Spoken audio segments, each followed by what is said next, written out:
মূল্যস্ফীতি নিয়ন্ত্রণে কঠোর অবস্থান ধরে রেখে 2026-27 অর্থ বছরের প্রথম মুদ্রানীতি ঘোষণা করেছে বাংলাদেশ ব্যাংক। মঙ্গলবার গভর্নর মুস্তাকুর রহমান এই মুদ্রানীতি ঘোষণা করেন।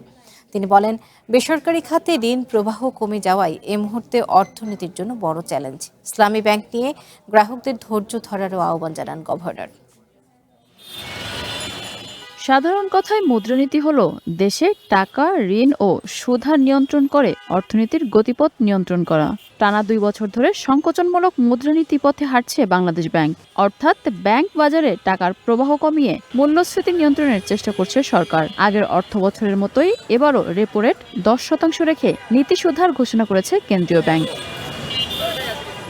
দুপুরে নীতি সুধার ঘোষণাকালে গভর্নর জানান, মূল্যস্ফীতি 7.5% নিচে নামিয়ে না আনা পর্যন্ত সংকোচনমূলক মুদ্রানীতির অবস্থান বহাল থাকবে। সেই সাথে বাজার ভিত্তিক নমনীয় বিনিময় হার ব্যবস্থা অব্যাহত রাখা, রপ্তানি বৃদ্ধি, বৈদেশিক খাতের স্থিতিশীলতা এবং প্রবাসী আয় বাড়ানোর উদ্যোগ প্রাধান্য পাবে এবারের মুদ্রানীতিতে। নির্মাণে নাম্বার 1 শাহ সিমেন্ট। কারণ আমাদের একদিকে ইনফ্লেশনের কারণে আমাদের ইন্টারেস্ট রেট কমানোর একটু সুযোগটা কমে গেছে।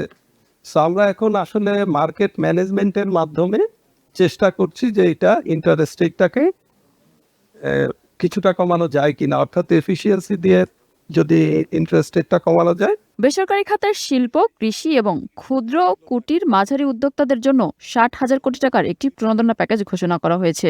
এর মধ্যে 41,000 কোটি টাকা ব্যাংক খাতে অতিরিক্ত তারল্য থেকে এবং বাকি 19,000 কোটি টাকা বাংলাদেশ ব্যাংকের নিজস্ব উৎস থেকে দেওয়া হবে। কেন্দ্রীয় ব্যাংকের আশা, এই কর্মসূচির মাধ্যমে প্রায় 25 লাখ মানুষের প্রত্যক্ষ ও পরোক্ষ কর্মসংস্থান সৃষ্টি হবে। যেমন আমরা এগ্রিকালচারাল অ্যান্ড রুরাল অ্যাক্টিভিটিসে 10,000 কোটি, নর্থ বেঙ্গল এগ্রিকালচারাল হাবের জন্য 3,000 কোটি, সিএসএমই খাতের জন্য 5,000 কোটি।